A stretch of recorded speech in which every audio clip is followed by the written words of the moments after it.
This is Driving Solutions, exclusively on CPTnews.com.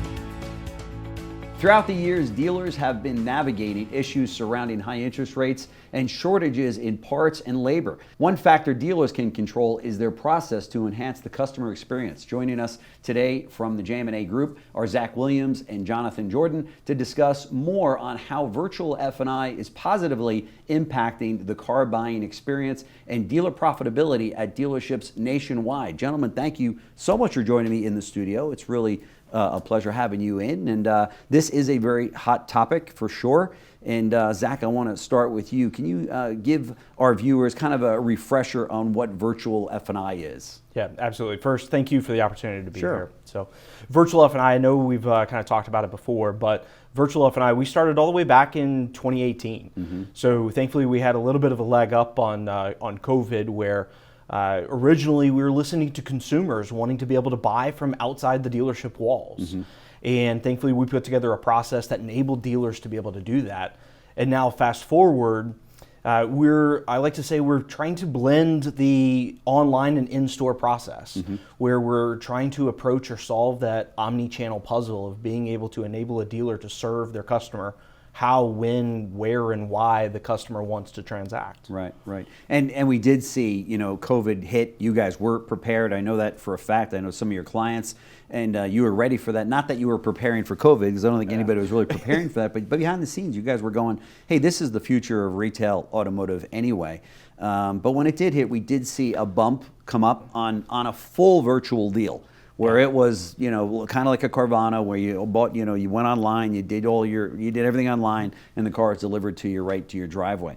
After kind of a year of COVID, that seemed to come back down a little bit, and people said, well, I want to do a large portion of it online, but I'm going to go to the dealership for that affirmation and confirmation and to pick up my vehicle. Yeah. Have you found that to be the case too? Oh, absolutely. That pendulum has swung pretty far back the other way, whereas right now what we're seeing is about 85% of our Virtual F&I transactions, the consumer is in the showroom, mm-hmm. but the business manager is actually somewhere else. Right. Whether that is in the centralized model, maybe it's another Virtual F&I manager from another store in the group, or their corporate management accounting office. Wow. Or it's even maybe somebody on the JM&A team helping fill in temporarily at a store. That's pretty cool. Yeah. That's very cool. But the one thing I think holds true with all the dealers that I talk to around the country is that they want to get set up for the full virtual situation. They know it's not completely here yet with regard to the majority of their sales. However, they do believe consumers want that availability to be able to do as much as the process online. So important today. What has changed, Jonathan, in your opinion, since we connected last year? So our initiative, first of all, with Virtual F&I has grown, a lot. In September of this year, we crossed 30,000 Virtual F&I deliveries. Wow.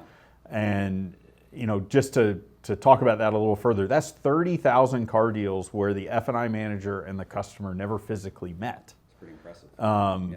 And, when we started this thing back in 2018, we were just trying to figure out, hey, does this work? Can we, and we proved it out on a very small scale, but now we've done it 30,000 times. Yeah. When we look at all those deals perform $106 a car better than the same store or same dealerships in the store. Yeah, that's fantastic. So we're at a point now where this works. Yeah. We know it works, sure. And we're seeing more and more dealers that are coming to us that are interested in it. And we talked about it a little bit earlier with COVID. We had a big rush to virtual during COVID, but it was out of necessity. Mm-hmm. It was out of, hey, I'm in a state where I can't open my showroom, and I have to figure out how to get cars delivered. And we had a lot of dealers rush to virtual, and then we had some of those dealers kind of shy away from it when customers were able to come back in the store. Sure. And now we're seeing a rush back to virtual, but it's not out of necessity because the local government maybe doesn't allow you to open your store. It's because the consumer is demanding it. That's right. Number one, they want to do business in a different way. But number two, dealers are realizing the efficiencies that they can gain through virtual. That's right. And if I have a dealer group and I can staff for my dealer group as opposed to staffing for each individual rooftop because I can deliver deals virtually. You got their attention now. You can pick up. That's no question about it. Yeah, there's That's a right. lot. There's a lot of low-hanging fruit there. That's right. That dealers can find from a performance standpoint to make sure the best F&I manager gets in front of every customer. And just from an efficiency standpoint with staffing. Consumers are wanting that flexibility, like you said. They want the convenience. They want to feel at ease during the process.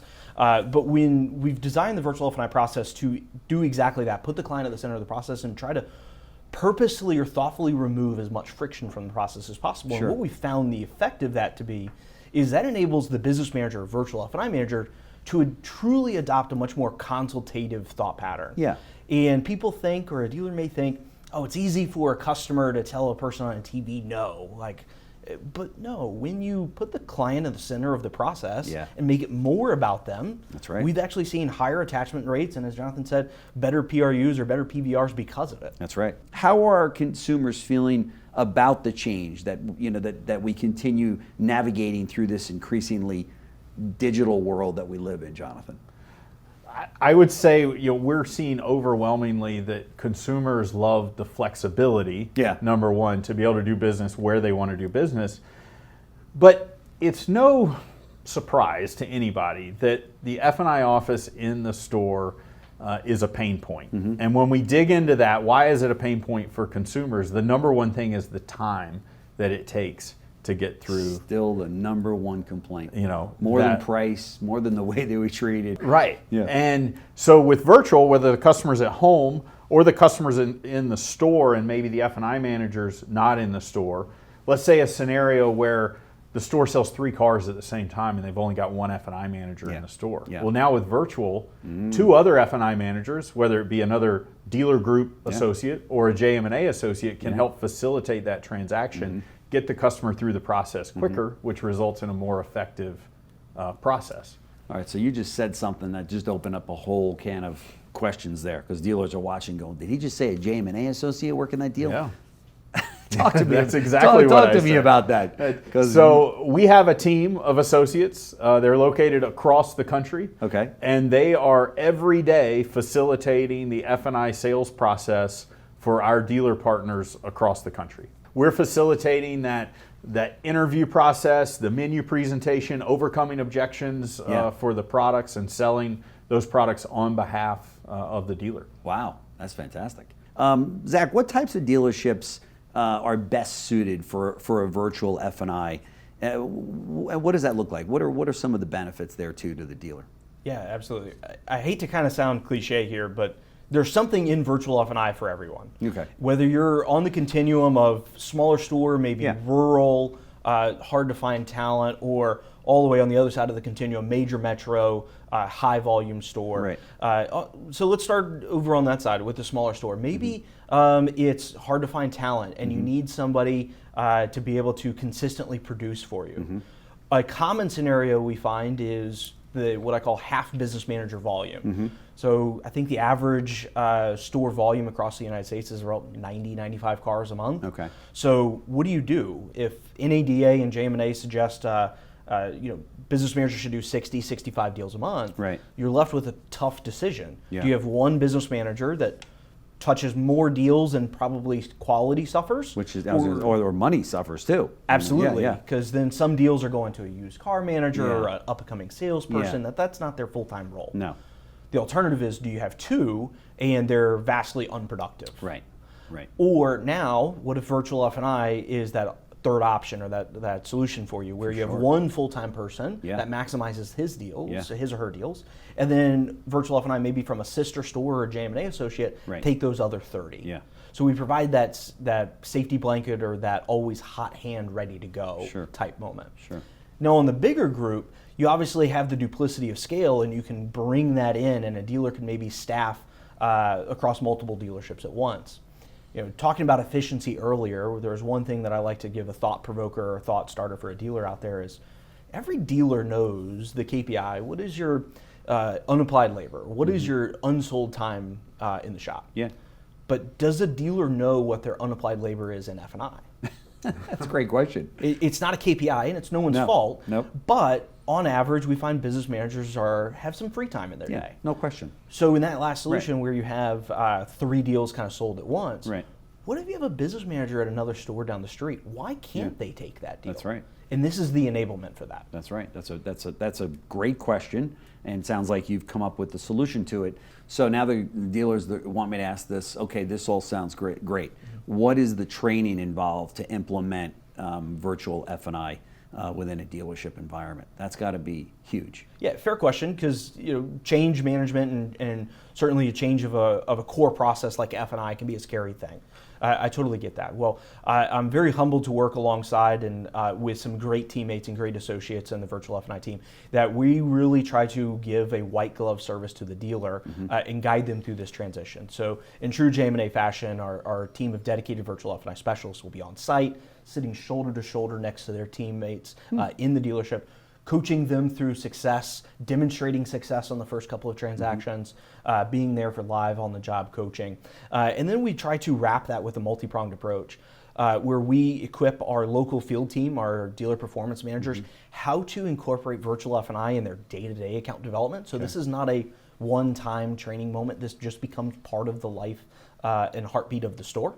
Not only then do you have a second layer with the virtual F&I team, but then you have a third layer with the retail strategy team, Jonathan and I and our teammates back in home office, where we are constantly focused on the innovation and how to keep virtual F&I a win-win for the dealer and the consumer. Right. I would imagine that dealers that are thinking about this, that you talk to them, you talk them through it. It sounds like something that they'd like to explore, but they're really not ready yet. It sounds to me like give me the number of the dealers that are on this program. Do they do that? I know I would do that as a dealer. I go, no, I want to talk to these people, and I might even be friends with some of them. I don't know. That'll shoot me the real skinny on it. Just read my emails from the coffee shop this morning. That's right. That's exactly right. I want to know the people that are currently doing it. Are they making good money? Is there's not too much of a disruption there? How's it going? So Jim, you asked earlier about how do F&I managers feel about this, and there's a portion that are instantly very intrigued, but there's also a portion that are instantly very dismissive and very skeptical. Sure. And I'll admit, I was one of them. Yeah. I remember 5 years ago when somebody at JM&A said, hey, we're going to start doing this. I was an F&I manager for many years, and I immediately thought, that'll never work. Right. How are we going to present a menu virtually? How am I going to overcome objections? How am I going to do all this stuff? Exactly. Well, it works. Yeah. But what we find is when we go into a store, what we really have to do is sit shoulder to shoulder with an F&I manager and demonstrate with a real live customer, hey, this is how it works. That's right. And light bulbs come on, and it's like, wow. That's right. And then we get that excitement, and they're like, I want as many of these deals as I can. Of course, no question about it. So, Zach, how are you seeing the technology evolve since you've launched virtual F&I? Well, technology changes at warp speed regardless of if it's virtual F&I or not. And so upon launch, we're obviously focused on, could we transact, like Jonathan said? Can we present a menu? Can we overcome objections with someone that's not in front of us? And so, but what we're advancing now is we're laser focused on reducing the time to get into the F&I office and out of the F&I office. Obviously, CSI is always a hot button with every OEM and every dealer. Also, removing as much friction from that process as possible. So what I mean by that is we're looking to actually stand up a virtual F&I platform that enables better communication to and from the store, whether it's understanding callbacks or making sure that the names are spelled correctly. Still those common things on driver's license and registrations. That doesn't go away. And so how do we connect the systems to be able to make that transaction faster and more enjoyable for the consumer? But also, I don't want to say a workforce management, but how do you enable the virtual F&I manager to get the deal faster and purposely cut down that wait time for the consumer? Yeah, that's huge. Jonathan, what are your plans for next year? We're excited about next year. We're going to grow. We're going to grow the team. We're going to grow the amount of dealers that are using virtual F&I because we really believe this is the future for our business and our dealers as well. Zach alluded to our virtual F&I platform, and that's currently under development, that's really going to allow dealers to better facilitate the virtual F&I process, to better communicate with the consumer, with our team if they're involved, to really make the process even smoother than it already is. And we're really excited this year at NADA that we're going to be demoing that process for our dealers and any dealer in the industry that wants to check out what we're doing and how it works. I would imagine you're going to get a lot of dealers that come over and go, I got to see this. I mean, you know, that is the future. You know, it's going to get even more important than ever to have something like this to win that customer over. And I will say this, you know, and dealers know what I'm talking about here. When you look for that next point that you want from an OEM, they go, oh, I want the next Toyota store, or I want the next Subaru, or I want the next Chevy store, or whatever. They're also looking at you to see as a dealer how advanced you are in your sales process and what are the things that you're offering. You know what I mean? And it's things like this, I think, that get everybody excited. Consumers, OEM, associates at the store, F&I managers, you know, salespeople. Nothing worse than a salesperson that's got to have their people wait 3 or 4 hours, you know? Yeah. Just when you think, oh, this individual is going to send me customers, and as every minute goes on, that customer's like, no, I'm not. not if you put them through this, right? For no reason. But you guys have, congratulations, you really come up with a great solution. Thank Dealers you. that are watching us have this discussion. I strongly encourage you to take a look at this. The future is here, and I think you owe it to yourself and your dealership and your people to learn more about this. And why leave this stuff to the big guys out there, the AutoNations of the world, and Sonics and Lithias and Asburys that are already playing in this field at some level. You might own 5 dealerships, maybe you own 1 dealership. You know, you can compete with them offering programs like this through JM&A. So give them a call and say, hey, give me, you know, I'll give you an hour. Show me what you got. I got to learn more about this, but you definitely owe it to yourself to learn more about it. Jonathan Jordan, Director of Retail Strategy at JM&A, and Zach Williams, Manager of Virtual F&I. Thank you, gentlemen, for joining us here on the show. Very much appreciate it. This is really good stuff. So thanks, Jim. We appreciate it. Thanks.